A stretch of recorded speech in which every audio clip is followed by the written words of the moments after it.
Welcome to a special edition of the Arizona Project. Serving Arizona since 2009, defending Arizona, America, and fellow citizens against leftism, liberalism, and the deep state. And now, here's your host, Ronald Utters. That's me, Ronald Utters. Hey, on Wednesday night, you might know me as Uncle Ronnie. Yes, we're here tonight, and we have a really nice show. We're going to talk about some really crazy things, but we can't get away from COVID-19. It just keeps hanging around. And so all of you out there, I'd like to say hello, and to my friends around the world, Magandang Umaga. And I have guests here, and they happen to be United States citizens. However, they are from the island of the Philippines, the islands of the Philippines. So you can say Magandang Umaga, I think, better than I can. Yeah. Go Hello, ahead. everybody. Hi everybody, magandang umaga. Magandang umaga to everybody. Oh, Especially gosh, the that's people in the Philippines. They said I pronounce it fairly well, so Yes, for somebody that's just He did really well, yes. excellent. I like doing that. Any rate, we want to talk about a lot of things. I have to my right, I have this lovely and talented Noor Latanovich, and I've met her several years ago. We were doing some work together regarding care homes. And this other gentleman, people say that he's Mexican as well, but he's not. He's actually a Filipino with a Latino last name, Lem Carlos. And anybody that sees the name Carlos naturally thinks, as close as we are to the border, that it's a Mexican name. And he is an attorney. He works with the assisted care living homes. And he also, don't tell anybody, he's an attorney. But we'll just keep that off the table for now, so we won't say anything that would get us sued or anything. Is that okay? That sounds fine. Okay, well, here we are in Arizona, and those of you that are listening here, we're trying to open this state up, and we have had a lot of problems. We've been locked down now for another 15 days until the 15th of May, and I understand those of you around the world, and especially those of you in the Philippines that are watching, they're locked down as well to the 15th. Correct. Unfortunately, for a lot of the people there, they don't have the affluence that we have here in the United States, and a lot of them have been locked down so long they don't have food. The government, I believe, is giving them rice, and if you can imagine living on rice for 2 months, that's quite a diet. So, at any rate, I did want to talk to you again about some of the things that are going on, and we're going to get into one of the things that they can tell us best about, and that's the assisted care homes and what's going on in terms of the death rates, the personal protection equipment that is not being provided for them, and the death rate in the United States specifically with the care homes. And so I wanted to start out by talking a little bit about this death rate that we keep hearing about. I don't mean to make light of this because this is a serious problem. This is a dreadful disease. However, the important thing that we try to understand when you take a picture of it from the universe, with the total number of people that have it, let's just say in Arizona, okay, as a percentage of the people of Arizona, this is what the death rate is in Arizona per population of 7 million people. It's 0.000043%. That's not a big number. In our prison system, we have also lost some of our people that are serving time in that wonderful institution called prison. And this is their death rate. Now, look at the death rates here. Okay, these are very small. So what I wanted to show you as we look at these percentages, regardless of the population, not of the people that are ill, but the population. Now, you probably can't read these little notes here, but I'm going to tell you what this is. First number is tenths. Second is hundredths. Third is thousands. Next is 10,000ths. Next is 100,000ths. The 4 is 100,000ths.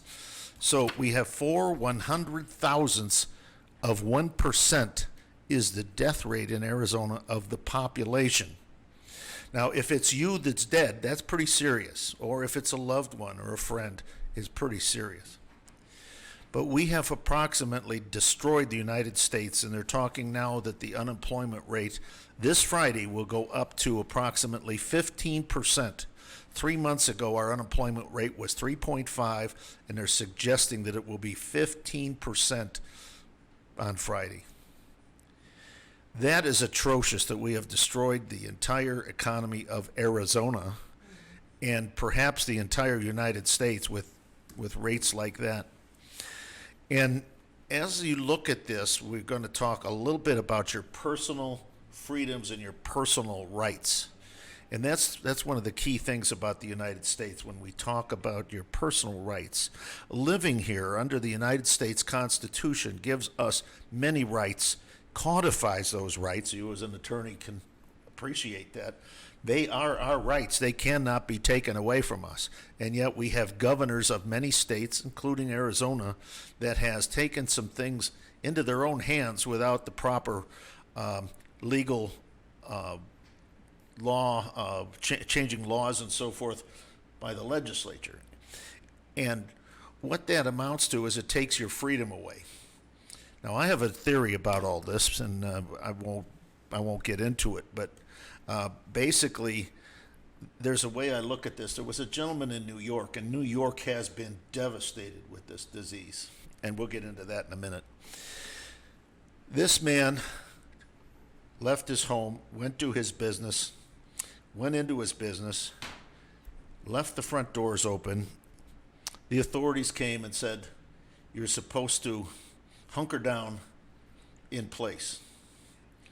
In other words, his home, I think. But the word place means what? That business was his place. It was his establishment. It was his work. And quite frankly, it was his life. He had spent about 34 years building the business. Nor you know what it's like to build Yes, a business sir. because you're an entrepreneur and you know. And what the guy said is, I am going to shelter in place, this place. And I sell, in this case, he sold apparel, men's shirts and ties and so forth. And he said, and if somebody walks in that door and wants to buy some of my products, they're free to do so. And they're free not to walk through that door. And that's what freedom's about. You make the choice yourself.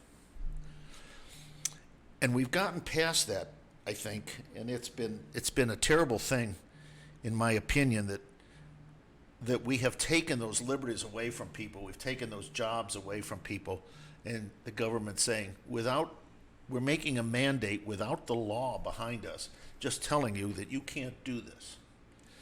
Now, that's not the way this country was founded, and that's not the way that Americans care to live. I know I've seen all types of things. Well, we're going to have to change the way we live. We decide the way we're going to live. Politicians don't decide the way we're going to live. We decide. And I think most of us are smart. I know when you came in, I saw that you were wearing a mask, and we washed our hands down. We cleaned ourselves, make sure that we're all healthy and clean. That was our choice also. And you wouldn't be here if you didn't make that choice, because I don't want to be around people that are ill, and you don't either. Absolutely. But we used our good judgment to do that. So I'm really excited about that. Now I wanted to also mention that I've taken some information from other countries around the world, especially Africa. Africa's not been hit as hard as we have. And it's kind of interesting, and I'm trying to figure out why. They don't have near the deaths, but I took their population, I did the same thing that I've done here. But these numbers, they're very similar to our numbers. So countries that only have like 700,000 people have approximately the same percentage of deaths as a country the size of the United States with 330 million people. Now, why is it that we have such large numbers? A lot of people say, wow, the United States has really gotten clobbered.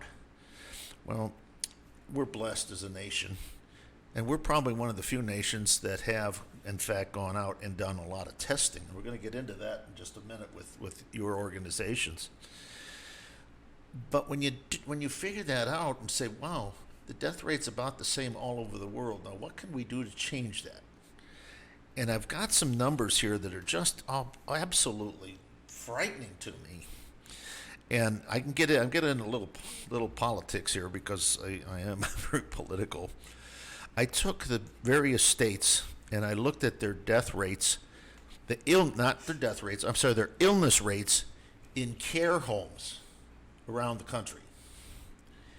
New Jersey leads the nation, followed by New York.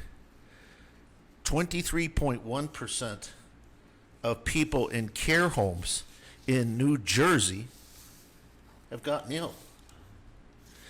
18% in New York have gotten ill. Massachusetts 17, Connecticut 10, Louisiana 10, Pennsylvania 6, Colorado 4, Florida 1.2%. There's a reason for that. When Florida started this out, they thought, who amongst us are the most likely people to become ill? And it's elderly people that are already ill and in homes. And so they took those people out the minute they had a fever, the minute anything, they put them in the hospital, which is where they belong. Now in New York, Mr. O'Connor, do you have a couple of those carts ready? Okay, let's go to California first.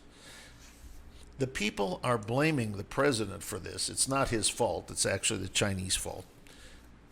But we have Nancy Pelosi, and this is what she said during the Chinese New Year in San Francisco.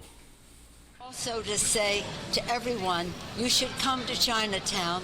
Precautions have been taken by our city.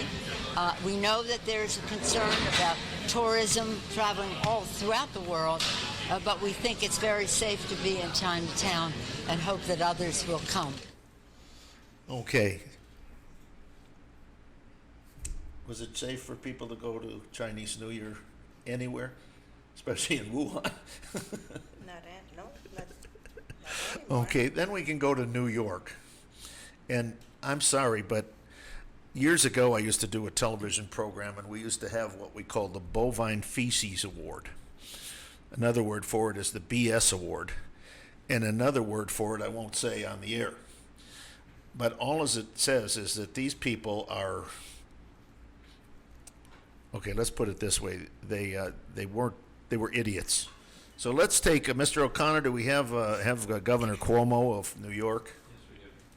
I, as you know, had my daughter who was in isolation. And I was very aware of what she was dealing with and what she was feeling. And I'll tell you the truth, I had some of the best conversations with her that I have ever had. She was alone for 2 weeks with her own thoughts, not talking to anyone else, no noise, no activity. And we talked about things in depth that we didn't have time to talk about in the past, or we didn't have the courage or the strength to talk about in the past. Feelings that I had about mistakes that I had made along the way that I wanted to express my regret and talk through with her. People are in a small apartment. They're in a house. They're worried. They're anxious. Just be mindful of that. You know, those three-word sentences can make all the difference. I miss you. You know, I love you. I'm thinking about you. I wish I was there with you. I'm sorry you're going through this. I'm sorry we're going through this. That's going to be a situation that is going to develop because we're all in quarantine now. I mean, think about it. We're all in various levels of quarantine. And it's hard.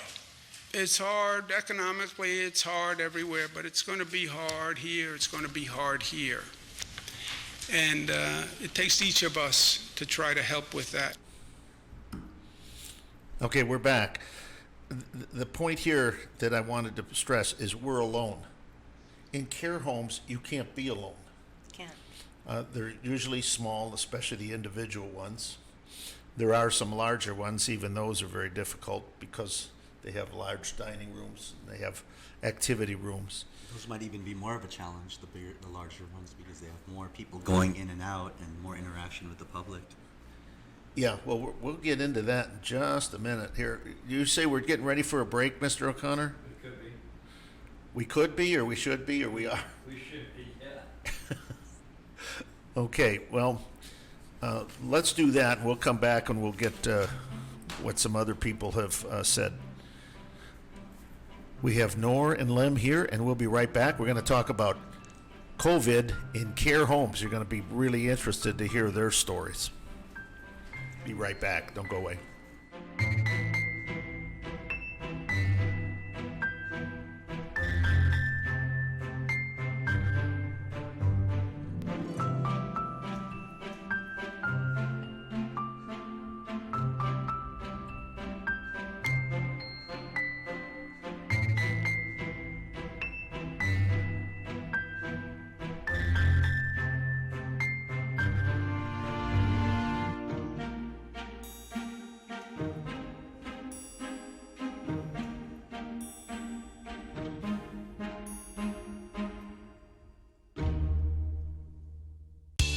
Do you have a face for radio? I know I do. And when I found how easy it was to get started in an interesting, informative radio program, I jumped at the chance. Since AM radio program is being replaced by podcasting, you can even create your own programming from your home. Hi, I'm Ron Lutters, better known as Uncle Ronnie on my Fighting Back radio program. If you have a business, a hobby, or a passion and you would like to share that with others, then podcasting may be for you. With strong desire, some talent, and a deep passion, you too could get your radio message on your very own radio programming on Hub Radio Phoenix Network. We have one of the best broadcast engineers in Arizona to help you every step of the way. If you are interested in the enjoyment of podcasting, call me at 602-677-1496 to discuss the effective and affordable way to own your very own radio program. That's 602-677-1496. It's coming, and it's coming fast. Hungry for something new in the fast food industry? Tired of stale hamburgers, fries that taste like wallpaper paste when cold? High-priced fatty foods that even a dog won't eat? Well, something new is coming, and it's coming fast. The Meatball Express. Say what? The Meatball Express. Pure and wholesome beef, pork, chicken, turkey, or even shrimp meatballs topped with your favorite gravy. Red sauce garnish or served with hot, fresh garlic bread. The Meatball Express. Sight is a very precious gift. If the quality of your eyesight is becoming a concern, see a world of difference at Family Eye Care Associates. With over a quarter century of experience in the Valley, Family Eye Care Associates offers complete diagnosis and treatment of cataracts, glaucoma, diabetes and dry eyes, and thorough retinal evaluations with dilated exams and retinal imaging. Specialized doctors, highly trained and certified technicians, licensed opticians, pediatric and geriatric care, contact lens fittings, and high-quality lenses and frames at prices you'll like. And as always, all of this comes with friendly, personalized service. We accept most insurances and have 2 convenient locations in both the East and West Valley. Give Family Eye Care Associates a call now. In Scottsdale, dial 480-419-3900. For the Glendale area, dial 602-843-2900. Family Eye Care Associates is a proud member of Vision Source, a network of premier eye care practices.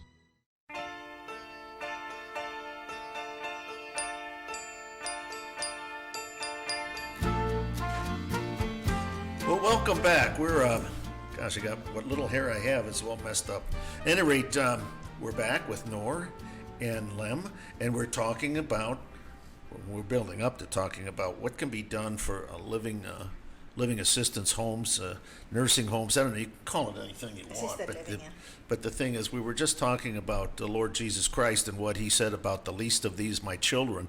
And we're afraid that when we were trying to do all of these things, shut down this, shut down that, we forgot one of the most important group of people around, and that's our elderly, the people that are the least likely to be able to take care of themselves. And we're going to show you a few more facts that are going to blow this away. But let's take the state of New York. As I said, they have 18% of the people in nursing homes have come down with this illness, and the death rate is appalling. And, you know, you put your mom and dad in there, and next thing you know, they're dead. And it's amazing. Mr. O'Connor, do we have a few more things for the card? I'd like to hear what, let's see, who did we have? We had Cuomo. How about, they had a doctor there, and she's, she's the health commissioner of New York City. And when all this started, let's just listen to what she had to say about this disease. And they blame Donald Trump because they say you didn't act well, you didn't act fast enough. And listen to what was said by the health commissioner of the city of New York, which has the highest deaths in the world. So let's hear it. The risk to New Yorkers for coronavirus is low, and that our preparedness as a city is very high. There is no reason not to take the subway, not to take the bus, not to go out to your favorite restaurant, and certainly not to miss the parade next Sunday. I'm going to be there. At any rate, that's pretty scary, isn't it? I mean, we all knew when this took place, I think it was the end of February, we all knew that we had a problem. We saw what had happened in Wuhan. In Italy, we had just hundreds of doctors had to make decisions as to which patients would live or die because they didn't have enough ventilators, didn't have enough hospitals. And these people in the state of New York, these are the people that should get that BS award. I'm sorry to say that, but these people are idiots. And yet, Cuomo was on the air every day, and he had a 87% favorable rating from being on the TV when he talked about all of this stuff. This man is criminal, what he has done. At any rate, let's proceed on. We provided hospital ships, okay? The president provided the comfort. 1,000-bed hospital ship was brought there. At great expense, I might add. They had to dredge the harbor and they had to recondition the boat. Had complete medical staff, operating rooms, and everything. It saw only 187 patients, okay?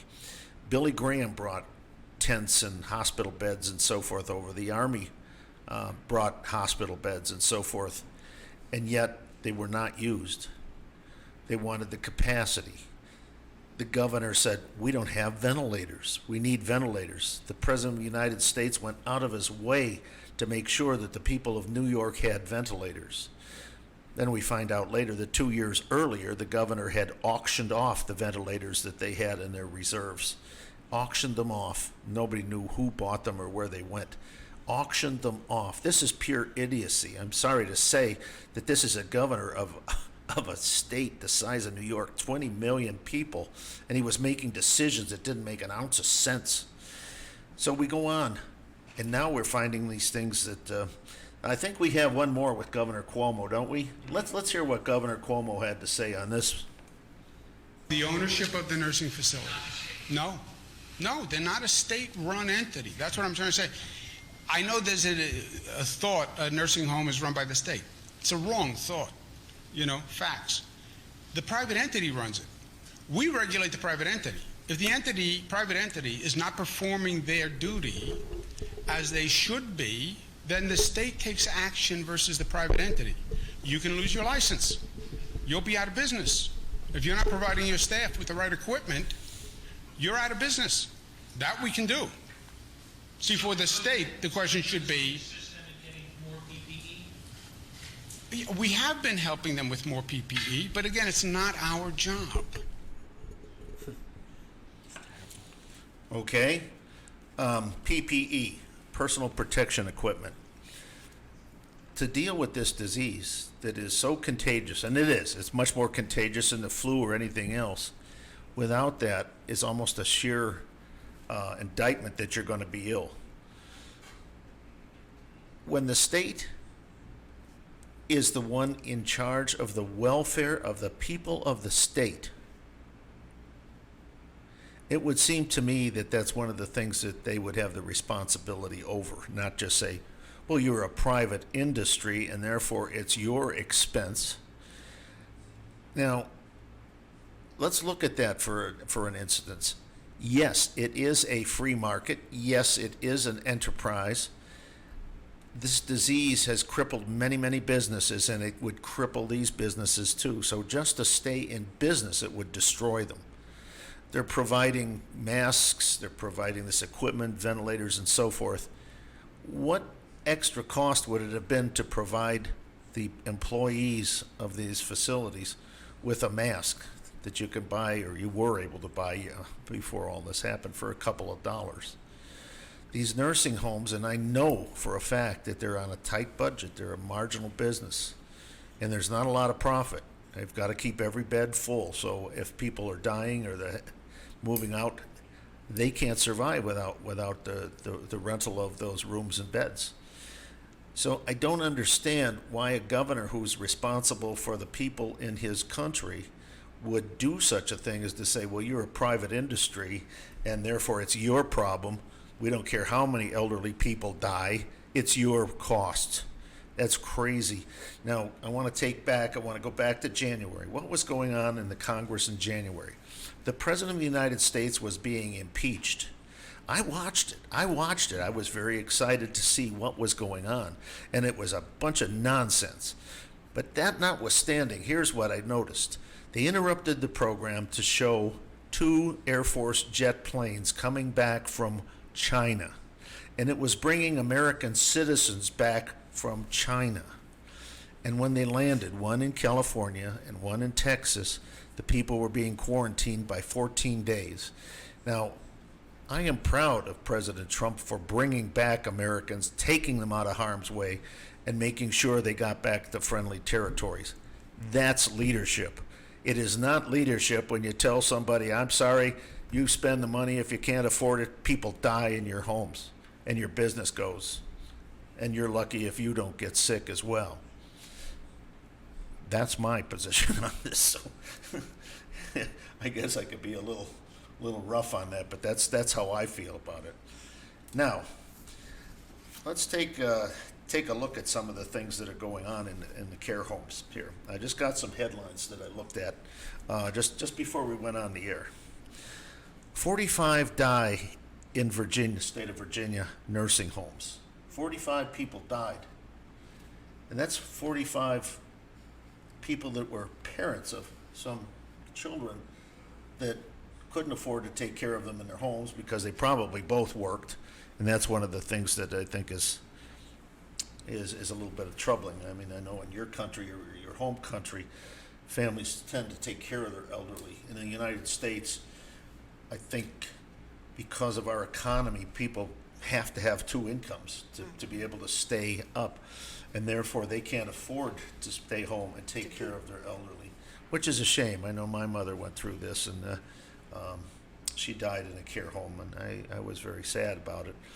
But the truth is that we couldn't take care of her. Anyway, here's another one. 36% of Indiana viral deaths are occurring in nursing homes. Did you get that percentage? 36%? Here in Arizona, the numbers just came out today. We have 362 deaths in Arizona. 112 of them occurred in nursing homes, and you might know of some of them. 112, 31%. 31% of the total deaths in Arizona occurred in nursing homes. And yet you can't go to a restaurant, you can't go get your nails done, you can't go get a haircut because you might get sick. But if you're in a nursing home, you're gonna die. That's what Ron says. We'll see on the other side. We have Nor and Lem, and we're actually gonna give them a chance to speak. So we'll be right back. Don't join us on the other side.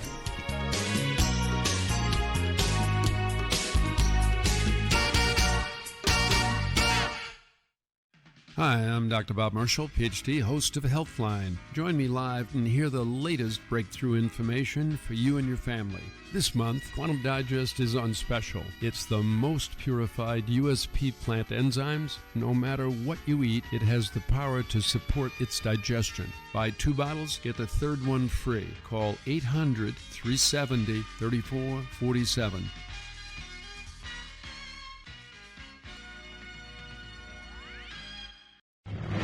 Secrets of the Telephone Company and the Benefit of Pain. An all-new high-tech telecom thriller by Seth Friedman. Filled with mystery, intrigue, and murder. You are authorized to complete your mission.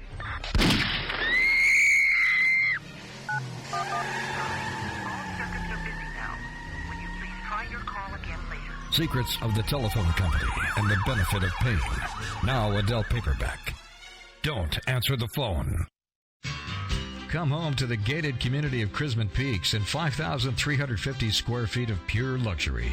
Floor plans include 5 bedrooms, 5 baths, 4-car garage, home theater, even guest quarters. Breathtaking views are included at no extra charge. For more information, call 602-505-0004.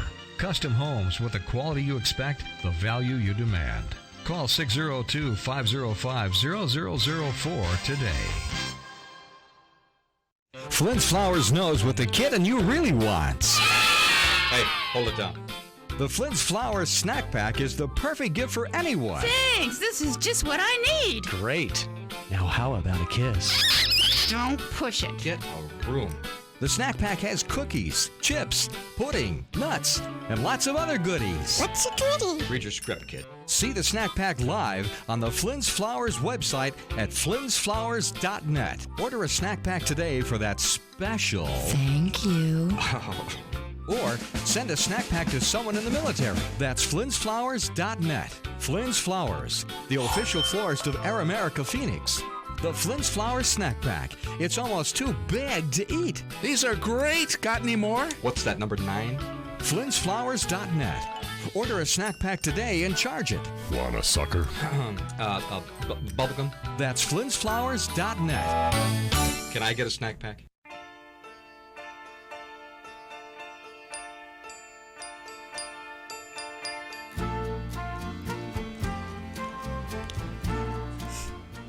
Well, welcome back. Mr. O'Connor was just playing this this little commercial about the snack packs, and we were all just wondering if we could get a snack pack too, but for some reason, I think he's going to hoard them. At any rate, I've been talking to Nor and Lem, and they both are owners of care homes, and Nor has a business where she trains personnel how to work in care homes. What is the problem? I mean, we see that 31% of the deaths in Arizona have come from care homes, and you might even have some people in the care homes that you either run or that you know about. What is going on? Okay, well, let me reintroduce myself, Mr. Ron. I would like to take this opportunity to keep the mic in front of you. Yeah, to to thank you for inviting us to your lovely show. My name is Nor Latinovich, and I am the founder of Assisted Living Homes Organization, and I also run Assisted Living Training School, which is located in Tempe. With regards of your question, then I'm gonna pass it on to Mr. Lem. This is we're talking about the COVID-19. And with this, there are about more than 2,700 licensed in the state of Arizona, both centers and homes, and about 1,700 small facilities that are running an assisted living in the residential facility, in the residential neighborhood, which is less 10 or fewer. So most of these licensed facilities, they are funded privately by the owners or the licensee. And of course, some of the, maybe about 300 plus with the assisted living centers. And with this COVID-19, I was talking to Mr. Lem from the previous days, and we're trying to find a solution on how can we help the government in coping with this COVID-19. Before I go on, I can just go ahead and reintroduce Mr. Lem also, Attorney Lem. Yes, hi, Ron, thank you so much for having us on your show. So yes, I am an attorney, but I also have been in the assisted living home business for more than 20 years myself. So I've got a lot of experience. And as we can see from those numbers, when this thing hits, it can hit that assisted living home like wildfire. It can just spread from one resident to another. And as we have seen, this is the most vulnerable of the population that's being affected by COVID-19. And that's so unfortunate. I think rather than going backward and saying that the state should have acted to protect them such and such a way, I think we have an opportunity now that we're opening up the rest of the economy to go forward with really good solutions to be able to provide the support that these care homes need. And we're not talking about a handout money. I'm talking about real life masks. We should be able to have a repository of, here you go, have as many masks as you need. At-home testing. I found out that these at-home tests are being used with great success. There is still an error rate, but in South Korea, in Germany, in New Zealand, I think there's one that's being that has been developed in Stanford University. These small 10-minute tests can tell you whether you have the antibodies and whether you have an active infection. And all it is a prick of a finger, like testing your blood sugar. You can have, and they're plastic. They look like they're, you know, aside from the technology, the actual apparatus looks like it's worth $1 at most. Except don't order them from China. Well said. Well said. But we should be able to distribute massive amounts of these to all of the caregivers, to all of the residents, to all of the family members who have been dying to see their loved one but are afraid to death of bringing in their anything that they could bring from the community. And now that we are opening the economy, it shouldn't be a choice of whether the loved one can go to the beauty parlor or see their loved one. They should be able to do both, and this simple test should be able to allow them to do that. They can go to the nail salon. After a day, take a test and see, am I infected? Am I going to be bringing something to my grandmother or to my mother? If that's fine, then go right ahead. We should have isolation. Right now, one of the most onerous burdens that the state of Arizona, rather than helping the care homes that are being licensed, is rather than providing support, they're putting on onerous, very, very huge burdens on these small assisted living facilities, where if you have one person in a 10-bed facility or a 5-bed facility that tests positive, well, lo and behold, you as the private entity have to provide one-on-one care for that person. It's impossible. Some of these 5-bed facilities only have one caregiver. Yeah, that's the dilemma. Where are they going to find an extra staff person to provide the one-on-one care? Rather than doing that, they should provide a space whereby that person can be extracted temporarily from the home and brought to a safe place that the state provides care for, so that they're not infecting the rest of the care home, so that you're not going to have 5 people that now have, and then the caregiver gets sick, and then everybody dies. Yeah. So there are viable solutions that could still allow the residents to have the care that they need, to allow them to meet and see their loved ones and not be isolated. They could die from not having that affection, not having that contact with their loved ones, because who knows how long this is going to last. If we open up the economy, the vulnerable at the care homes are still going to be vulnerable, just as vulnerable, if not more vulnerable. So we need to provide the sources, the resources, the ability to be able to provide the care without putting them completely on lockdown and separating them from their loved ones, or putting undue burdens on the care home operators that are operating on a shoestring to provide that kind of care, to provide the masks, to provide the testing kits, to provide the gloves that are so badly, to provide the toilet paper. Yeah. These group homes need to have toilet paper. For the past few weeks, as you know, Attorney Lim, that we're having a lot of problems with assisted living, because being a leader in the group, I've been getting a lot of questions, what do we have to do? Department of Health Services, they impose the policies and procedures, about COVID-19, what you have to do.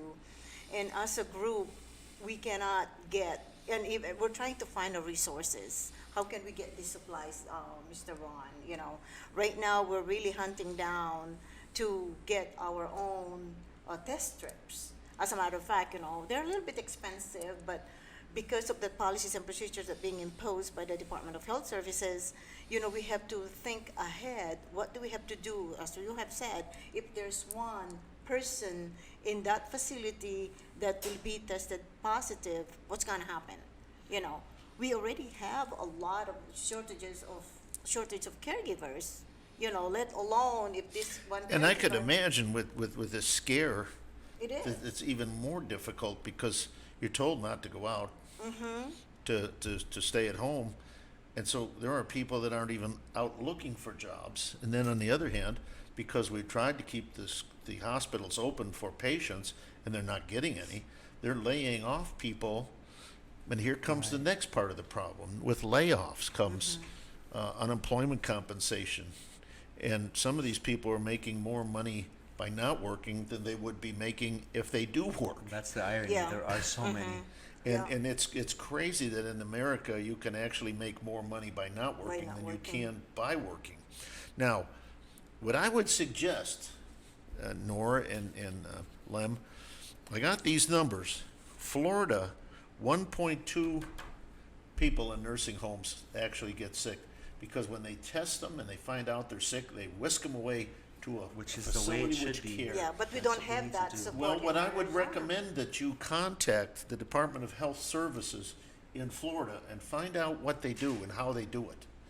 Because, there's, I think you that's got genius. 50, you get 50 states, and some of them have great ideas. We already know that New York did not have good ideas, neither did New Jersey. I mean, tell people to ride the subway, go to the restaurants. That was not good advice. Absolutely not good advice. But it looks like here, of all the states that I've looked at, Florida has some good plans. No, that is I a would good plan, contact yeah. them and just say, what are you doing? And you're in a good position because of what you do, your training and so forth. And then make yourself available to the Department of Health Services here. Say, this is what we need to be doing for our caregivers. Yeah, and we can do that in the coming months as we start to open up the economy and make them, the flow of traffic of people going in and out of the care homes is not going to be from people that have been quarantining. They've been from people that have been going out into the public, eating at restaurants, getting their hair done, going to parties. So the danger is really there, and I think that's a genius idea. That Florida solution is one of the. Whatever they do, really they've good. done it right. Yeah. I mean, you go from, like I said, New Jersey, 23.1% of the people in care homes got the disease, And and in ours here, Florida, 31. 1.2. Well, So yeah. they're doing something right. I mean, They're it's protecting- disheartening to hear that what Governor Cuomo said, because that could very well happen here. That, hey, it's your problem. You guys go and find the solution. If you don't, we'll shut you down. Or worse, everybody that you take care of will die. I mean, it's not Yeah, not a solution. that's- Well, I've It's got not a lot very- I've got a lot of quotes here from the governor, and I'm appalled. I'm just absolutely appalled. He says we've been helping them with more PPEs, but again, it's not our job. What do you mean? You're the governor. You're responsible for the welfare of everyone in your Welfare, state. yeah. That's what your job is, to protect your citizens. And he's not doing it. It's not Especially his the job. especially the most vulnerable. That's what's appalling. And These if- a lot of these people are veterans of Yeah. the United States Army That's and the true. military. They and paid they're- their dues. They've lived through the course, yeah. Depression, through World War II. They've lived through the Korean War, the Vietnam War. These are the people that have, seen a lot of hardships. We need to be taking care of them. Well, I have this theory. I wish it were mine originally. It's not. I read it many, many, many years ago, that we are a product of the most critical things that have happened to us in our lives. Now, my parents lived through the Depression and they lived through World War II. Can you imagine that? I mean, we can't imagine it. And I'm a lot older than you guys. I can't imagine it. But one of the things I can imagine now is the Vietnam War, the Twin Towers, and now COVID. Yeah. Those are things that affect me. Okay? And in almost all cases, I felt very helpless. You're in a war, you're helpless. The towers come down, you're helpless. And now we're helpless. Here, we just have to hope that our leaders And do this the is right globally, thing. Yeah. too. Listen, I hear some music. Mr. O'Connor's telling me it's time to get the snack packs. So I hope you have some ready. We're still here. We're still going to talk about COVID for a little bit. And we'll see you on the other side. Don't go away.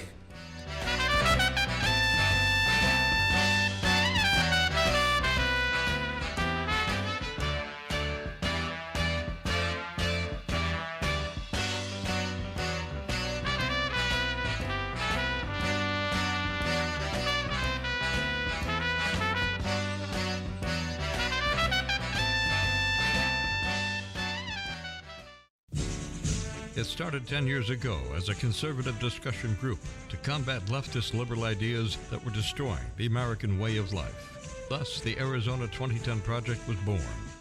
Over the years, it grew and embraced the Tea Party and had a dynamic effect on local, state, and national elections.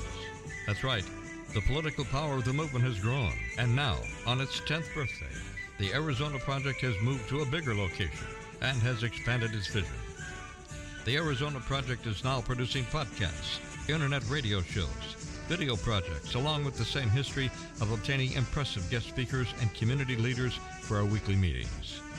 The Arizona Project is now located at 3238 East Bell Road in Phoenix.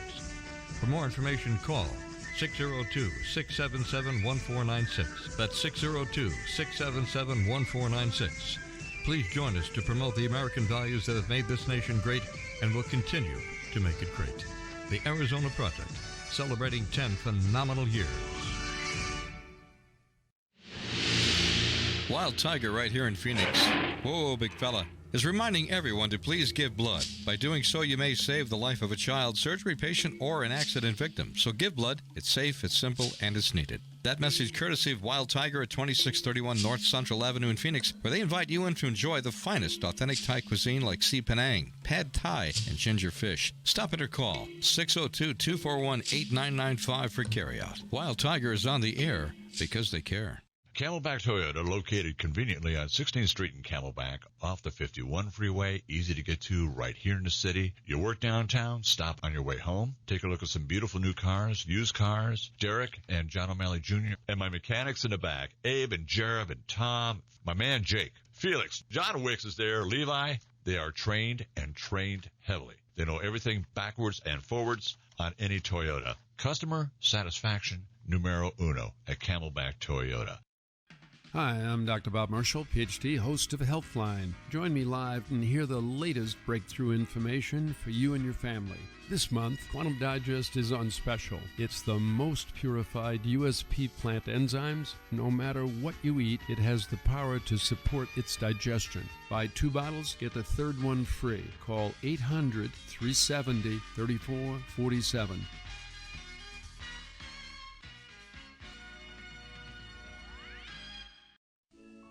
Sight is a very precious gift. If the quality of your eyesight is becoming a concern, see a world of difference at Family Eye Care Associates. With over a quarter-century of experience in the Valley, Family Eye Care Associates offers complete diagnosis and treatment of cataracts, glaucoma, diabetes and dry eyes, and thorough retinal evaluations with dilated exams and retinal imaging. Specialized doctors, highly trained and certified technicians, licensed opticians, pediatric and geriatric care, contact lens fittings, and high-quality lenses and frames at prices you'll like. And as always, all of this comes with friendly, personalized service. We accept most insurances and have 2 convenient locations in both the East and West Valley. Give Family Eye Care Associates a call now. In Scottsdale, dial 480-419-3900. For the Glendale area, dial 602-843-2900. Family Eye Care Associates is a proud member of Vision Source, a network of premier eye care practices.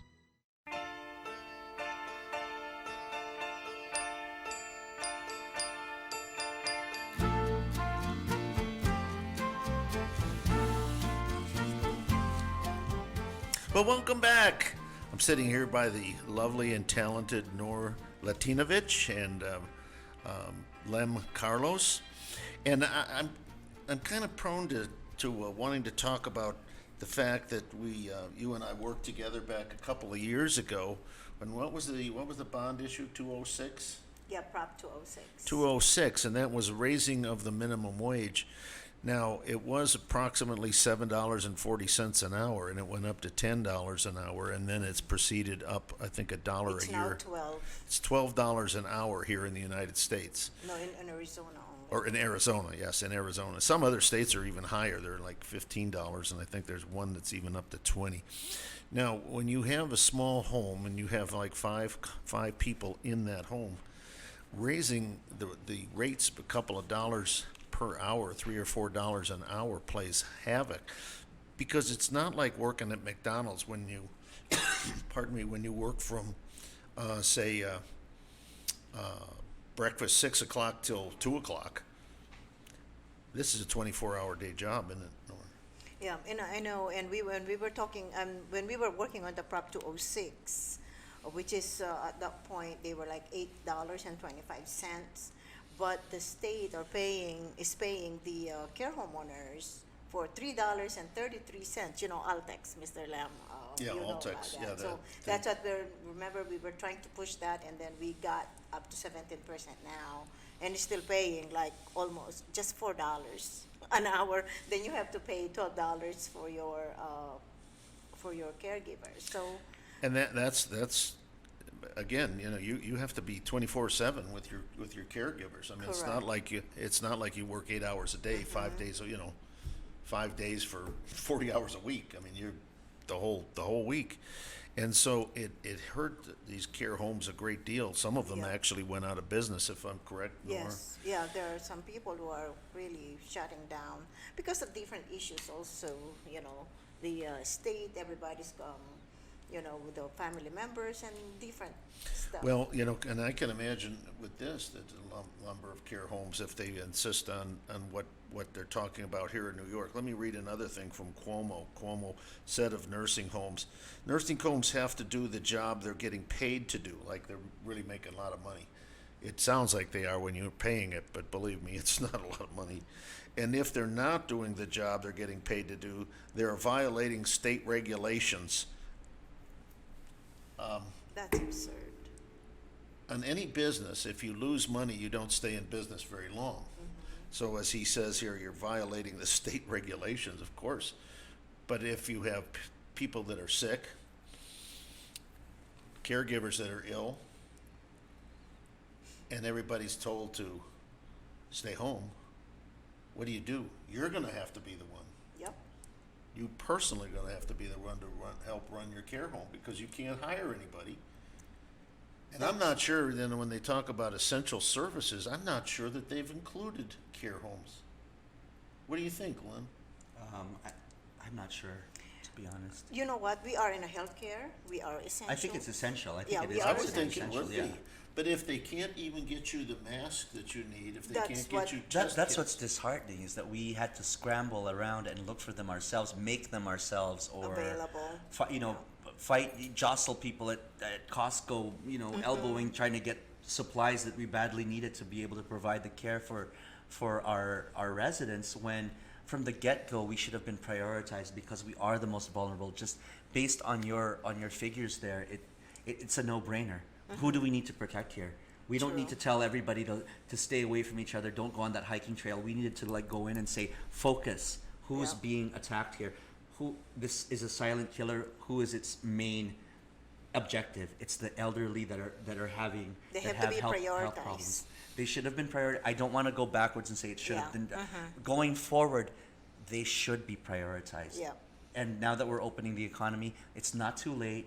The care home operators need the help. We need to prioritize them with supplies, testing, with less onerous burdens, with facilities to be able to isolate the residents successfully and safely to prevent them from contaminating or infecting the rest of the population in the group home. Yeah, and also, Mr. Ron, the Governor Ducey went out to talk to the public about this blitz, right? Did you hear about that? The blitz. The testing blitz. The Oh, testing yes, blitz. yes. And I believe. you notice you don't have any results of that over the weekend. They say they can get the results in 10 minutes. No, it's not a quick test.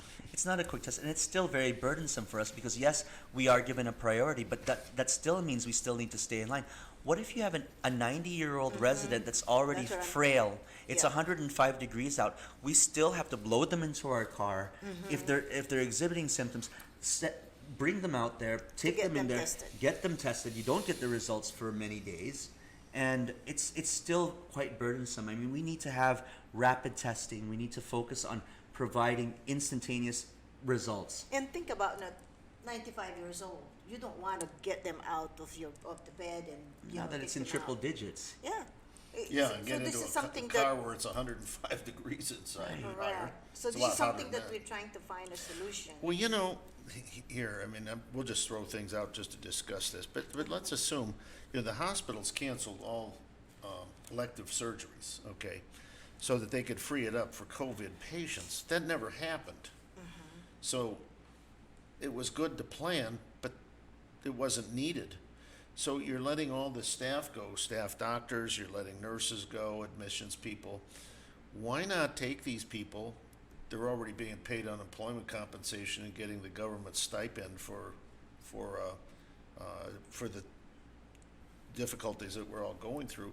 Why not ask these people to go to the care homes and do testing on these people? That would be great. As That's long a as they're wonderful already idea. being paid and they're medical personnel, why don't you just say, hey, look, we can give you a little spiff and give you a few more That's a dollars. wonderful Yeah. idea. If you go to these care homes, take people's temperatures, see that they're, they're wonderful. tested. And I mean, we need to be creative at a time like this. I like that because Yep.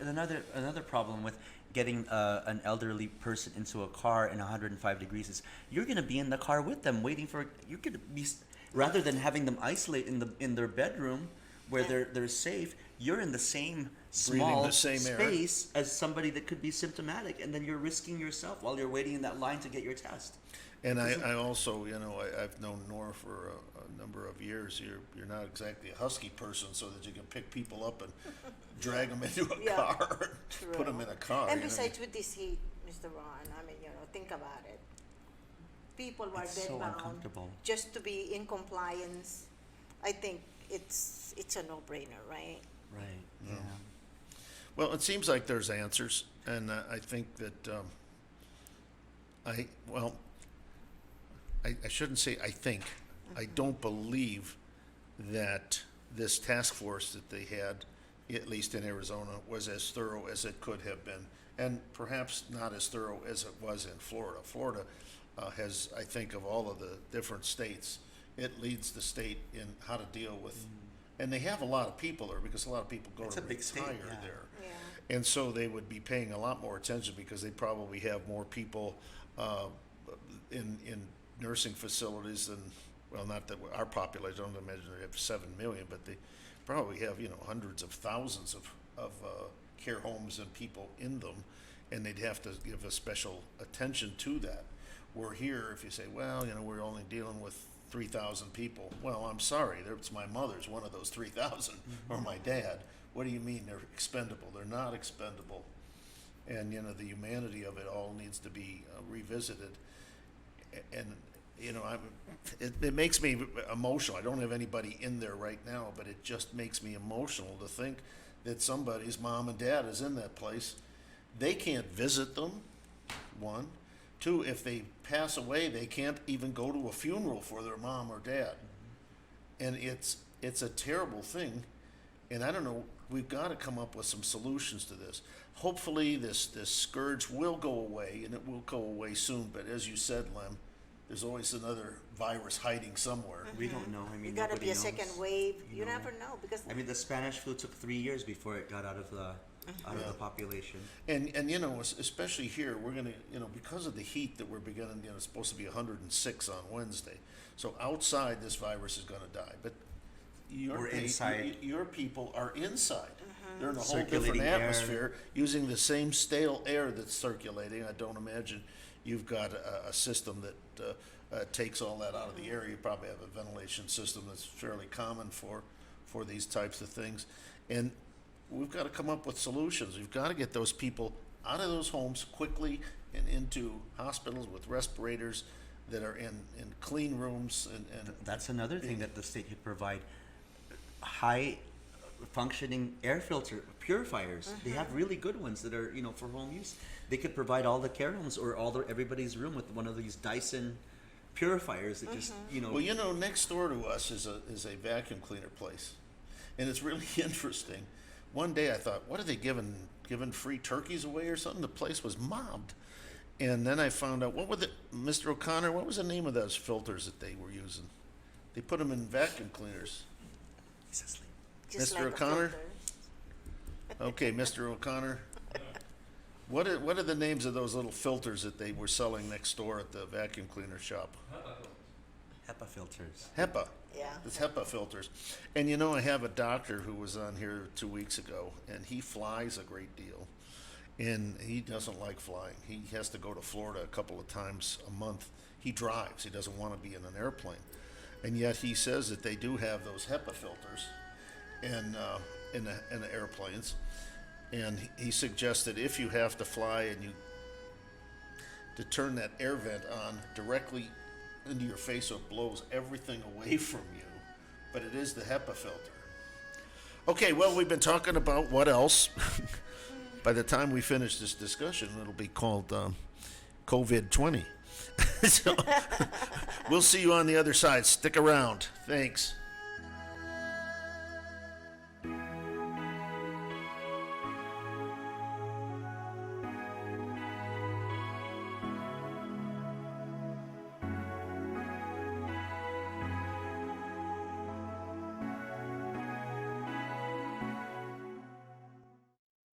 China is the oldest culture in the world, with a written history dating back some 3,500 years. And even 3,500 years ago, China's civilization was old. What do they attribute their longevity to? Healthy eating. Put some longevity in your life and enjoy fine Chinese cuisine at Yao's Restaurant at 2487 South Gilbert Road in Gilbert. For takeout and catering, call 480-899-0308. That's 480-899-0308. Yao's Fine Chinese Cuisine. Do you have a face for radio? I know I do.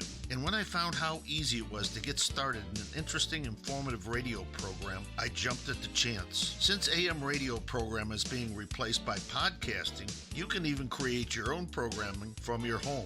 Hi, I'm Ron Lutters, better known as Uncle Ronnie on my Fighting Back radio program. If you have a business, a hobby, or a passion and you would like to share that with others, then podcasting may be for you. With strong desire, some talent, and a deep passion, you too could get your radio message on your very own radio programming on Hub Radio Phoenix Network. We have one of the best broadcast engineers in Arizona to help you every step of the way. If you are interested in the enjoyment of podcasting, call me at 602-677-1496 to discuss the effective and affordable way to own your very own radio program. That's 602-677-1496. It's coming, and it's coming fast. Hungry for something new in the fast food industry? Tired of stale hamburgers, fries that taste like wallpaper paste when cold? High-priced fatty foods that even a dog won't eat? Well, something new is coming, and it's coming fast. The Meatball Express. Say what? The Meatball Express. Pure and wholesome beef, pork, chicken, turkey, or even shrimp meatballs topped with your favorite gravy. Red sauce garnish or served with hot, fresh garlic bread. The Meatball Express.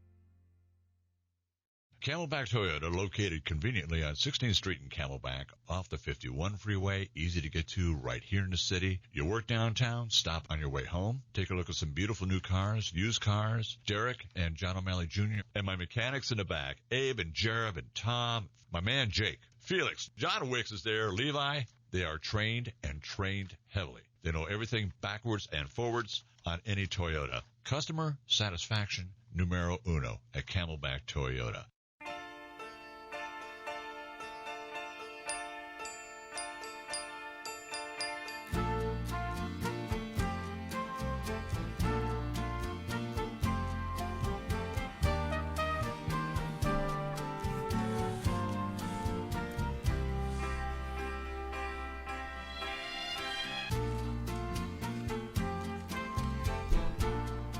Whoops. You caught me right in the middle. God. I tell you, somebody must have popped me in the head there, man. Neil, you put on my makeup, I think, with a brick. Any rate, we're back. And we're gonna change gears a little bit, and we're gonna gee whiz. There, am I still bleeding? Let me see. Yeah. Nah. That's not much, only blood. Any rate, maybe they were taking a COVID test on my forehead. I don't know.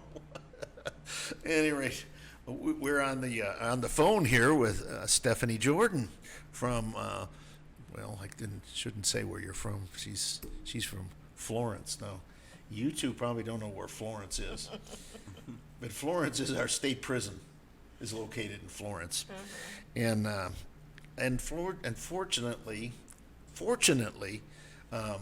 She's not in prison. She just lives there. No, thank goodness. Not at the prison, but welcome to the show. We've been doing the COVID and talking COVID, and these two young people have just they're really interested in their patients. And when I use the number, 112 people in Arizona have died in nursing homes. My God, that's outrageous. 31% of our deaths are in Just think if we had been able to control that, 112 lives we could have saved. That's amazing. At any rate, Stephanie is out there, and I got to know her just recently, and we're just talking about what the heck is going on in Pinal County, and this is a political deal.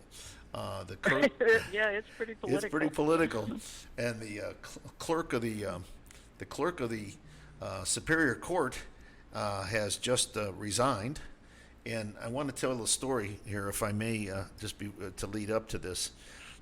I've been doing a lot of politicking, as Nora knows. She knows I do politics all the time.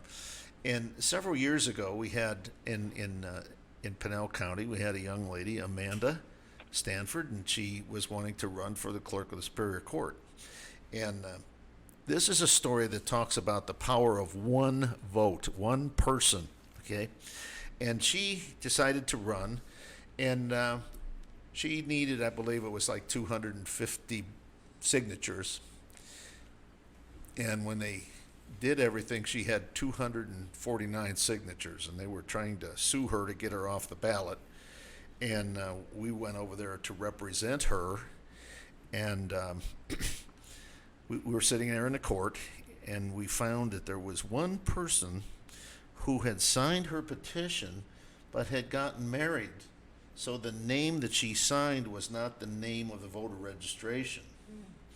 So the people that were trying to keep her off the ballot were screaming and yelling and so forth. And the judge, we said, we know this woman. We can prove that this is who it is.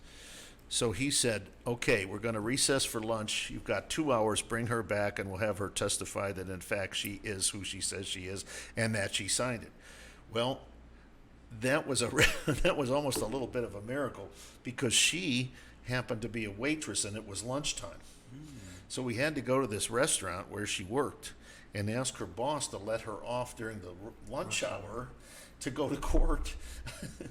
And he was kind enough to do that. She did go over there. She did testify that I did sign this. So she got, by one signature, she got her 250 and got on the ballot and became the clerk of the Superior Court, and won that election by 2/3 victory vote. It was phenomenal. Yeah. One of the highlights of my life politically. So, yeah, she did a great job. There's no doubt about it. So now there's a few things going on, and Amanda stepped down. She is now working in another area, and the governor has to appoint a person to that particular position. And we've looked around, and we believe that Stephanie is the best candidate for the job. And tell us a little bit about your background. I know there's some people there. Oh my gosh, you're on the screen! Holy mackerel! Look at that great picture. Look at that! You know, gorgeous, right? What are those rays coming out of your head there? Right. You see? That's right. Mike's always talking about space people. You're not one of those, are you? No space people. Just getting along though. Well, I tell you, my whole life really has been about work. I was raised to have a good work ethic, and I think that I wasn't alone. Certainly for those in my generation, that was very common. It's not so common anymore, but it was very common in the day. And up until the time that I went to work for the Superior Court in 1991, I actually worked in private industry. So working for the court was a huge change in more ways than you can possibly imagine. But because prior to that, I'd worked in sort of construction areas, like big apartment and building, and managing people and aircraft, because I worked for Learjet, and other construction types of work. And so when I finally went to the court, and it was just a fluke that I ended up going to the court to begin with, it suited me very well. It was a great job. tons of things going on in the day. It's a very vibrant kind of work environment, because while things are the same, they are totally different from day to day. And 28 years later, I have just recently retired, and when Amanda called me and said she was resigning, I thought it would be the perfect opportunity to continue public service, which is a very important thing in my life. So, Well, that's kind of where we are at this thank you point. for your service to the community in Pinell County. One of the interesting things here is, I think you told me that you retired in December. I retired in January. January 3rd was my last day of work. Okay, yeah, so and then I had lots of projects. And then you have 1 month off, and then we all get quarantined. What a Yeah, retirement exactly. you've had. Exactly. And, nobody's above the law, so we all are supposed to be doing our part to take care of this. And you can imagine, even though I've not been working or at the court while this is going on, I still have lots of friends that are in contact. And what used to be a busy day with 1,400 people coming in the door, now 150 people come in the door. So all of those hearings and a lot of the matters that can't be handled in any other manner are being pushed out. So once we come out of this quarantine and we go back to work and things start resuming the normalcy that we're accustomed to, the courts are going to be slammed. Oh, I Just can imagine. slammed. I can imagine. Now, what's the process? She's retired, or not retired. She resigned that position, went to work in another location there in the county. And what's the process now of getting you? You need to be appointed, and I believe the governor does that. Is that correct? Yes, the governor appoints. And to be fair to the previous clerk, I think it should be stated that she has 3 young children she has to take care of, so she kind of had to change her tact because of her kids, because she's a single parent. And I certainly understand that and have applauded her for the hard work she's done as well. But the process at this point is, because her resignation falls after the point where you could file to run in this election, the governor has to appoint the clerk to finish out the term, and then they would have to run for the election or not. Or if he chooses not to, then the Supreme Court, and he has a time frame, I think 60 days. And then if he doesn't do it within his 60-day time frame, then the Supreme Court would do the appointing to appoint someone to finish it up. Mm-hmm. Now, I believe the application process just closed? It closed, yes. It closed on Friday, and I have not been able to see who all the applicants were, but that ends up being public information. Yeah. I know the governor was once again out today, and he made some proclamations in terms of opening up the economy. He's been slammed this last week when he gave us another 15 days of quarantine. And right. Today he kind of did a mea culpa here.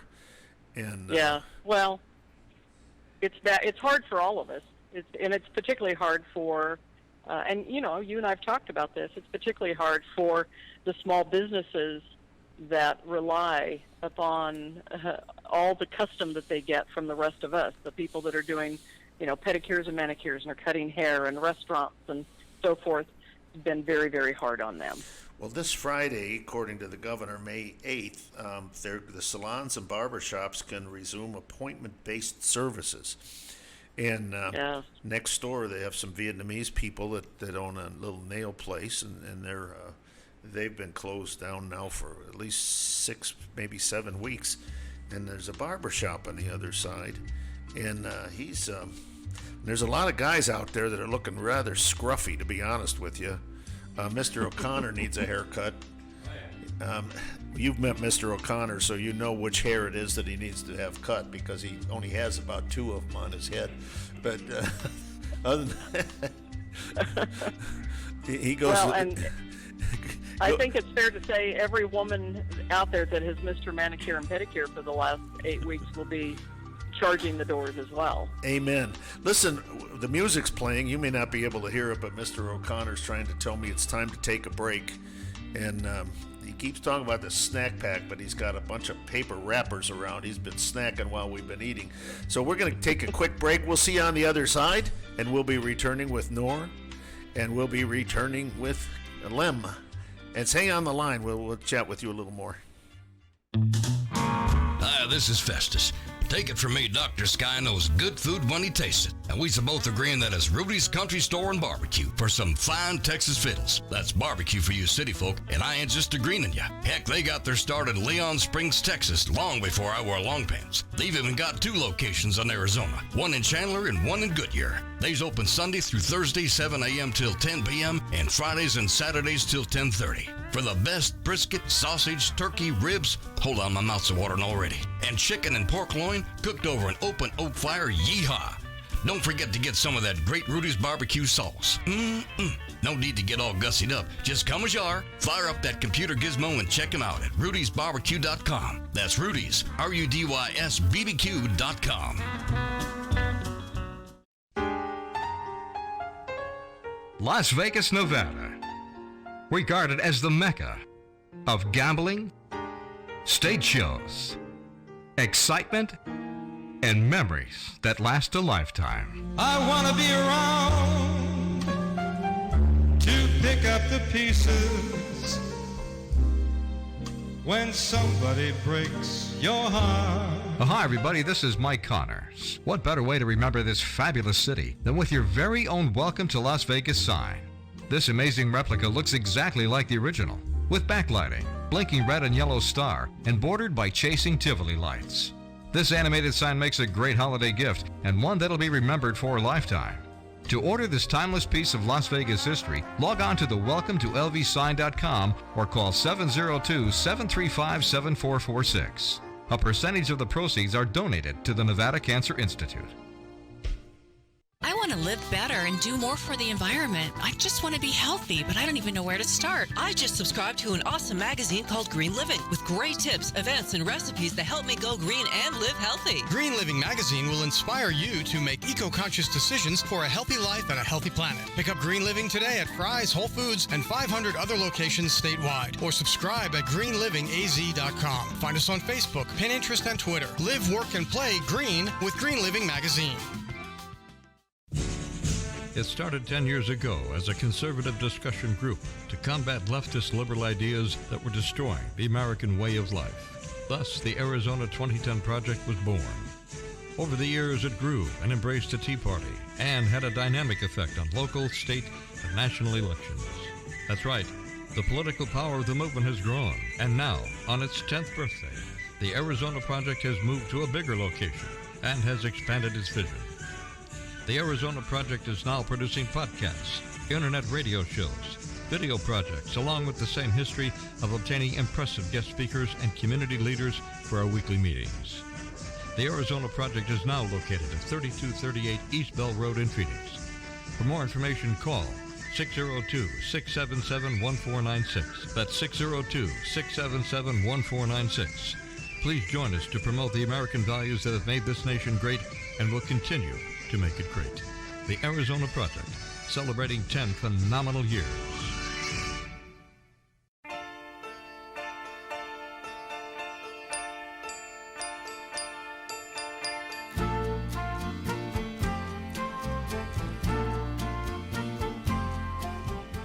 Welcome back. We're here again with Nora and Lem, and on the phone we have Stephanie Jordan from Pinell County. And I want to just take a minute to tell everybody what this show is about. This is not a regular show. This is not what we normally do on Monday nights. We have a beautiful meeting room right around the other side of this beautiful studio, and we have meetings there. But as the COVID has grabbed hold of everybody, and we were told that we could not meet with more than 10 people, and we usually had a large group of people. And so we decided to go to this format because it was something that we were hoping people would watch at home and learn something. We try to discuss a lot of the local issues, although COVID is worldwide, but it's national, and it's also an Arizona project or an Arizona problem. And of course, in our own backyard here, we're concerned about the court system. I have always believed that judges should serve as temporary judges over a few years, and that was one of the benefits of being an attorney and having the ability to make good money, and the fact that you serve for a couple of years and then you hang it up and then you move on and you continue to be a lawyer. Unfortunately, today too many judges make it a career. And unfortunately, too many of the judges don't know what the Constitution says, and they become activist judges. And we've seen that happen over and over and over, especially in the Ninth Circuit Court. Thank God that Donald Trump is beginning to change some of those things where the judges are no longer activist judges. But I regress there and talk about some things that probably aren't of interest to all of our guests. But I wanted to get back, if you would, Stephanie. Do you have, you may not know this, but NOR does training for people in the homes. And I was wondering, do you have homes in I'm sure you do, in Pinell County. And what is their status, if you know? You know, I actually am not aware of what their status is, but Casa Grande has a couple of homes. They are deemed to be pretty decent. And I don't know how the patients are faring there, the residents are faring. But, you know, there hasn't been anything sort of across our news, our kind of local news, that indicates that it's worse than anywhere else. But nor has it been stated that it was any better than anywhere else. And I was listening earlier, you were talking about how Florida's numbers are so low. Whatever they're doing well. Should be really the goal for others. Well, we're hoping that NOR and LEM, and I think you were planning on maybe contacting the health services in the state of Florida, find out what they're doing. We've got to take care of our seniors. How do I know? Because I'm a senior myself. But sure. You know, there's a day when hopefully we'll all live to be a ripe old age, and I would like to think that society still believed I was as a valuable member of society when I'm 90 as I was when I was 25. And right. So we have to think in those terms, because after all, we're human, and it's the humanity of it all. These people have gotten into this because of their love of people, and it's a hard business. Wouldn't you say, Nor, that it's not an easy process? No, it's not easy. And you have to be licensed. Don't you? Not tell them about the licensure. You have to go through with a lot of licensing. And classes and tests. Yes, and you have to be certified. You have to complete all the requirements needed to become a caregiver and things like that. And you have a school that works with it. Yeah, we are an approved we are an approved school to train caregivers, and our school is located in Tempe. They can look it up, and we are under an NCIA board. I've been to their office and spoke there a couple of times. It's a very nice place. They have, interestingly enough, these two young people are from the Philippine Islands, and there are a lot of caregivers from there. I would say that the majority of people from Asia are in fact from the Philippines as caregivers. And then on the other hand, I think, was it Romanian people? If they're from Europe, they're usually Romanians. And yeah, majorities are. Well, one of the used to things be that this pandemic has highlighted is how many Filipino Americans are on the front lines as nurses, taking care of the people in the hospitals, at the care homes, correct, technicians, people that are really involved in healthcare. And I salute them, because I think their job has gotten quite difficult. You see them on their Instagram posts and their Facebook posts where they have bruises on their faces because they're wearing all the protective equipment. They're 12-hour shifts and just trying as hard as they can to just really stem the tide, try to lower the amount of fatalities in this. When my mom and dad, I put them in a rather large care home, and they had a gal from the Philippines. Her name was Gloria, and we hired her privately as well, and she worked there during the day.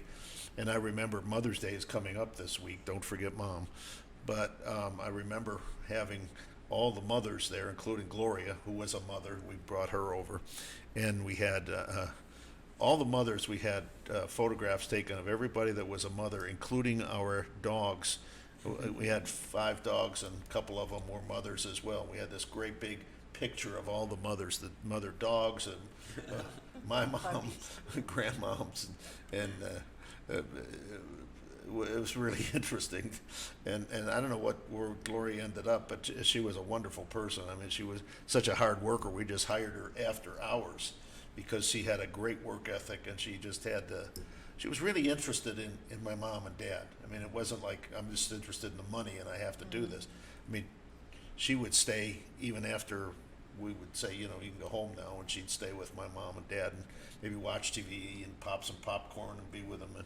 And she was almost like family. It was amazing. So any rate, what do you see now in the future? Tomorrow, are you gonna? I'm hoping I'm going to push you guys into doing something here, because it's so important that we save the lives of these wonderful citizens that have done so much for all of our society. And just because they're infirm now, doesn't mean they're any less value to us or any less affection for them. Yeah.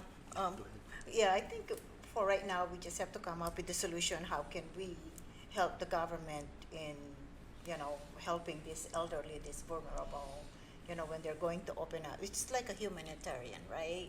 It's not about political, it's not about economical. No, and when people's lives are at stake, it's not political. Yeah, it's about humanitarian situation. So we're trying to come up with suggestions. Well, I think that you have, Nora, you have a very unique position in that you have trained a lot of the people that are on the staff of these care homes and the managers. So you have a very great position from which to be able to operate, and maybe we can, after this, do some brainstorming, write down a lot of these ideas that we talked about, maybe look at the Florida model, see what's available, and then make some very real practical requests of the Department of Health and of the state of Arizona to say, hey, provide us with these things, provide us with first go at the masks, so we don't have to elbow people or fight over them when we need them, or provide us with these in-home tests once they become approved by the Department of Health. Correct. And give us a lot of them, and then and try to be there, maybe have a hotline for us to how we can. That is a good idea also. We have a COVID person. Is there a bed available in that facility that you've designated that we can isolate them so that we don't have to scurry around and scramble and find a one-on-one staff for a 5-bed facility that doesn't make any money already to begin with. The interesting thing, if you call over there and you begin to get some answers and you can put something together, I don't like people to know this, but I do have the governor's private phone number. And in this case, I would, this is too important to let go. I would be more than happy to call the governor and say, you need to talk to these people. They got some great ideas as to how to save lives. We need to put something together first before we just say, hey, Doug. Hey, Doug. Hey, what do you got for us? I think we should have some concrete. I think we should have some concrete ideas and some of them might be laughable, like, oh, hey, where are we going to come up with that money? But at least we're putting it on the table and we're saying, hey, finding a solution. It would be great if we could get a bubble helmet for everybody, like you said. Yeah. I mean, that would look Space really funny, helmet. but that would be awesome. And they could go out. True. They could put it on when their family's visiting, or they can, Well, these HEPA filters, I've seen them. Now, the people were buying them next door. You actually go in your vacuum cleaner, and I guess it keeps the pollen and the dust mites and that from recirculating. Yeah. It's a very fine filter. I don't know what people were doing with it, but they were buying them like crazy. And I asked a couple folks, and they said they were making masks with them in there. So I don't know how you do that. But that's a lot of things I don't know. Yeah, they can come up with a lot of they looked on YouTube and figured out how to do that. Yeah, a lot of people, they can come up with a lot of ideas. But again, we thank you so much for. Well, listen, the music's playing, and Stephanie, don't go away. I want to talk to you just a little bit here, and our guest Nora Latinovich and Lem Carlos. Thank you for being on the show. Thank you for having us on. This has been very great. Please let us know. We'll have you back to tell us what what's happened. Yep. You got to help these people's I lives. think it's important to start to act now, before the economy's going to open up and people are going to be going in and out, and we need to get on the ball and It really could do get something. it could get worse. Yes. Okay, don't go away yet. We've got one more segment. Thank you so much. You're going to find out my views on China.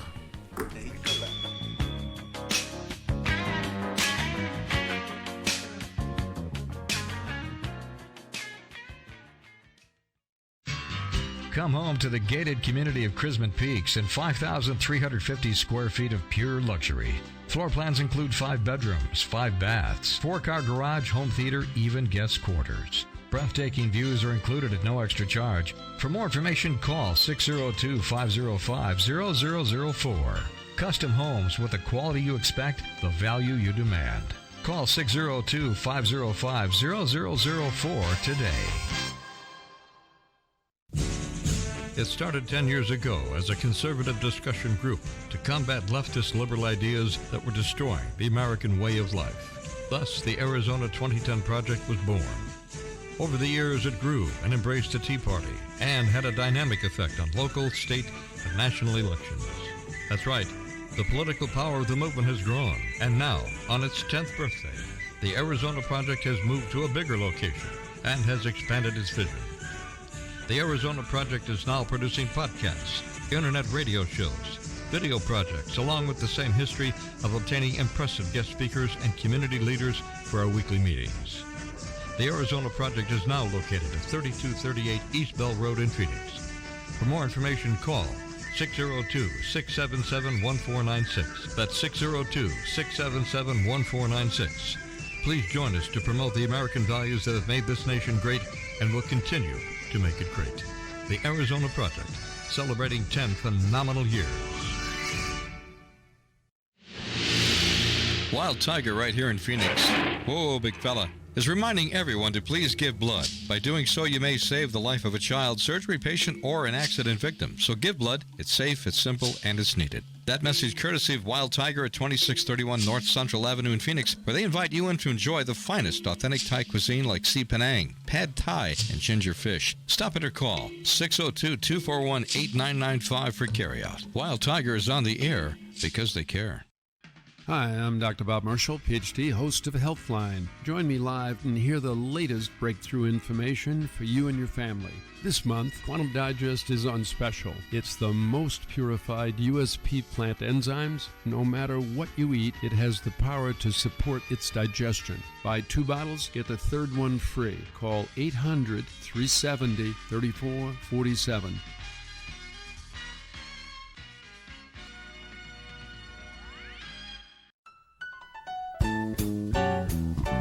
And here we have this young lady over here. Come right over here. She's this young lady. Hello, what's your name? My name's Gail Golak. I thought it was Kirsten Cinnamon. Oh my gosh, you no, look just like her. please. Oh, thank you. Well, At any rate, we're here with Street Talk. Tell us why you're here. I'm here to support America. I'm here because I'm a patriot, and I am here to support freedom. Okay, did you see the airplanes? I did.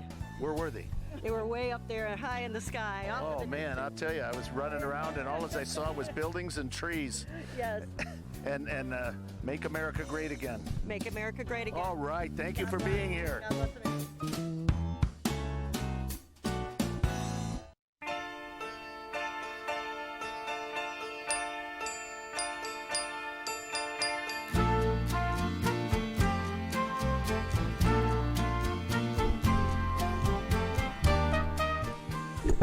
Hey, I'm back. I've got the studio all to myself. My God, look at how does he do that? That's amazing. We still have Stephanie on the line. Maybe you saw that. I hope you all saw that just before we came back. And that's a new segment of programming that we're planning on doing called Street Talk. And we came up with this idea. Mr. O'Connor came up with the name Street Talk, and we had planned on going around the community and getting people's opinion on what's going on. Just as we copyrighted the name Street Talk, guess what happened? Oh, how does he do that? Look at this. Man, I'm scooting all along here. Look at that. Huh? Any rate, we got the Street Talk, and and everybody was locked down. There was nobody on the street. So the other day we had this fly-in with some aircraft from Luke Air Force Base, and they were flying around the valley to let everybody know how they appreciated our first responders, certainly, and also how they felt about everybody that was, hunkering down, staying safe, reducing the curve. And so we went out to get this. We set up the Trump bus. We just got everything just perfect. We were ready for the airplanes to fly over. And they said they would be south of Deer Valley Road. There's the bus. And they were supposed to be south of Deer Valley Road. And guess what? They were north of Deer Valley Road. So the bus was there. We were there, but the planes were a half a mile north, and we never got them. So Mr. O'Connor never, ever wanting to miss a beat here when he gets his camera and microphone fired up. He says, Ron, go out there and do an episode of Street Talk. So there I was out there doing an episode of Street Talk. Stephanie, did you like the Street Talk?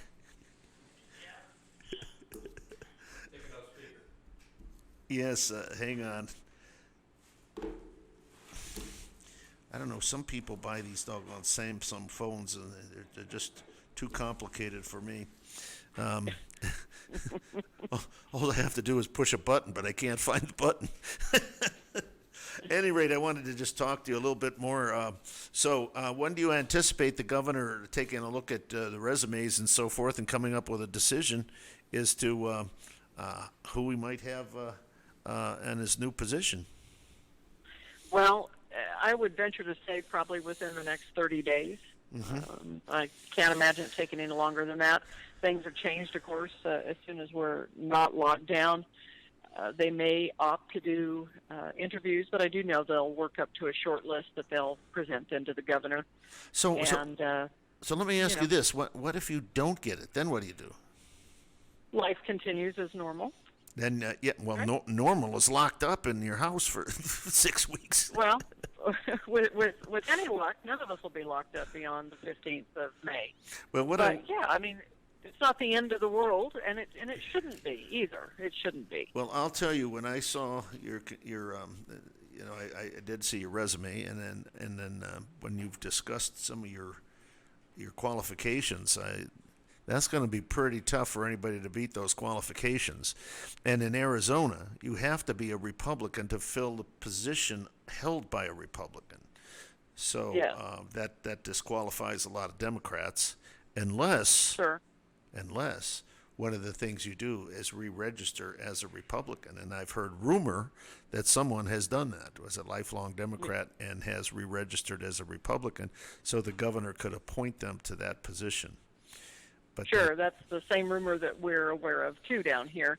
And for many years in this county, in Pinal County, if you weren't a Democrat, you didn't even vote because there were no Republicans on the ballot at all. Well, I remember those days. I remember when Maricopa County was the bastion of Republicanism, and when we'd vote, I always said, here now let's see what happens in Pinal County. See if they can offset some of our victories. Right. And absolutely. I'm really pleased that over the years, people like Steve Miller, Tom Ramsdell have worked very, very hard, and brought a lot of good Republicans to the district. And now they have, and we have Republican judges as well, which is a huge change, and Republican justices of the peace, which was a huge change because truly that was a solid Democrat-only county for years and years and years, and it was well known that was the case. Well, you probably heard me talk a little bit here about these different states with these high death rates, and I've got New Jersey 23, not death rates, but people that have contracted in nursing homes. New Jersey, New York 18, Massachusetts 17, Connecticut 10, Louisiana 10, Pennsylvania 6.6, Colorado 4.1. There's one common denominator in all of this. They're all Democrat governors. So, yeah, I didn't want to say that too terribly loud in front of our guests because I don't know what politics they are. I know last week we had Senator Albert Hale here, and he's a Democrat. And it's the first Democrat I've ever had on the show. And while I sat here and I said, ladies and gentlemen, this is what a Democrat looks like. And his wife about fell off the chair. Now he was a like he was a rare duck. He's a Native American. He was a tribal chairman of the Navajo Nation, and she's an Anglo. And on the way out, I said, I hope I didn't frighten you. I heard a lot of shuffling back there. She says, well, I don't know if you knew it or not. She says, but I worked for Bill and Hillary Clinton and the Clinton Foundation. And I thought, interesting. So I said, yeah, I won't hold that against you. No, heavens no. No, but politically, the world is changing, and you and I have also talked earlier about the fact that just society norms are different, and the civilities that we should be dealing with one another have gone out the window. And I'm old enough to know what behaviors I was taught and what was considered socially acceptable and what isn't, and what goes on now and has been going on for the last several years is beyond the pale, to be honest. Yes. Well, my grandmother and grandfather were Democrats. They were the old style Democrats, and they, God, I'll tell you, they about disowned me when I announced that I was a Republican, and they, you can't do that, But the Democrat Party has changed. As I was talking at some time today, Democrats used to be, we call them liberals for the most part, but they loved America. They were interested in the best that could be for America. And leftists are not. And the Democrat Party is full of leftists today.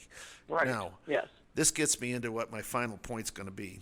I am just livid with China. I mean, I cannot even possibly have good thoughts about China for what they did. They had this virus. They would not let anybody within their country travel to any place other than Wuhan. But they would send people on planes. New York had 3 planes a day arriving from China.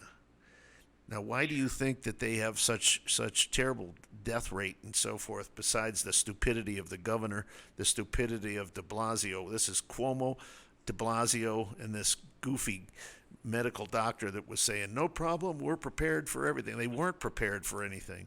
And then when the President Trump showed the leadership, gave them the materials they needed, the ventilators they needed, the Army hospitals, MASH units when they came in and brought that big, beautiful ship with 1,000 beds on it, and they didn't need it. That's leadership. Right.